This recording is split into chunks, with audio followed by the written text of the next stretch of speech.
৩৫ লক্ষ টাকা ব্যয় করে মাধ্যমিক শিক্ষা কেন্দ্র নতুন ভবন নির্মাণের কাজ শুরু হলো। এলাকার বিধায়ক তথা রাজ্যের মন্ত্রী তাজমুল হোসেনের উদ্যোগে হরিশ্চন্দ্রপুর থানা এলাকার গাংনদিয়া মাধ্যমিক শিক্ষা কেন্দ্রের পাকা ভবন নির্মাণের কাজ শুরু হলো। পশ্চিমবঙ্গ সরকারের সংখ্যালঘু দপ্তরের পক্ষ থেকে এই ভবন নির্মাণের অর্থ বরাদ্দ করা হয়েছে।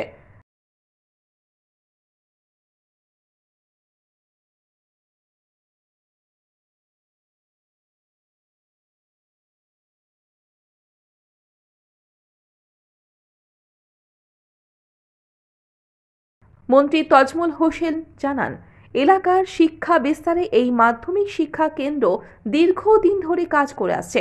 ভবনটি এতদিনেও পাকা করা সম্ভব হয়নি। পশ্চিমবঙ্গ সরকার মুখ্যমন্ত্রী মমতা বন্দ্যোপাধ্যায়ের উদ্যোগে এবার এই মাধ্যমিক শিক্ষা কেন্দ্রের পাকা ভবন নির্মাণ করার জন্য অর্থ বরাদ্দ করেছে। সেই অর্থ দিয়ে আজ থেকে কাজ শুরু হলো।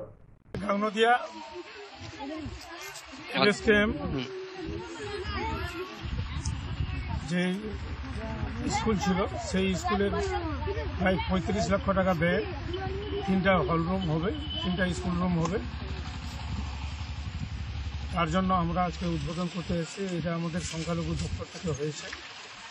আমি সংখ্যালঘু মিনিস্টার হিসাবে আমি মাননীয় মুখ্যমন্ত্রীকে ধন্যবাদ জানাচ্ছি যে আমাদের এত বড় একটা পিছিয়ে পড়া একটা স্কুল ছিল, দীর্ঘদিন থেকে এখানে কোনো বিল্ডিং ছিল না। এই বিল্ডিংয়ের এপ্রিয়ার মঞ্জুর হওয়ার জন্য আমি মাননীয় মুখ্যমন্ত্রীকে ধন্যবাদ জানাচ্ছি যে মাননীয় মুখ্যমন্ত্রী প্রত্যেকটা স্কুলকে যে তিনি লক্ষ্য রেখেছেন, আমি তার জন্য ওনাকে ধন্যবাদ জানাচ্ছি। আজকে আমাদের খুবই আনন্দের দিন এবং গর্বের দিন যে আজকে আমাদের একটা পিছিয়ে পড়া একটা স্কুল ছিল, যার বিল্ডিং আপনারা দেখতে পাচ্ছেন যে কি বিল্ডিং ছিল, কোনো বিল্ডিংই ছিল না।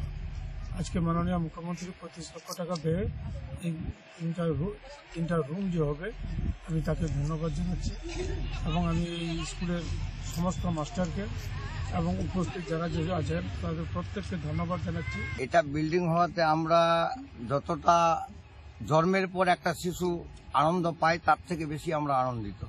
কিভাবে চালাচ্ছিলেন স্কুলটা? স্কুলটা খুব কষ্টের মধ্য দিয়ে আমরা চালিয়েছি, নিজের পয়সা দিয়ে হয়তো এই পুরনো বিল্ডিংগুলো করেছি এবং ছেলে মেয়েদেরকে যতটা আমাদের পরিকাঠামো উপযুক্ত দেওয়ার কথা সেটা দিতে পারিনি। তারপরেও আমাদের বর্তমান ছাত্রছাত্রীর সংখ্যা হচ্ছে 200-র মতো।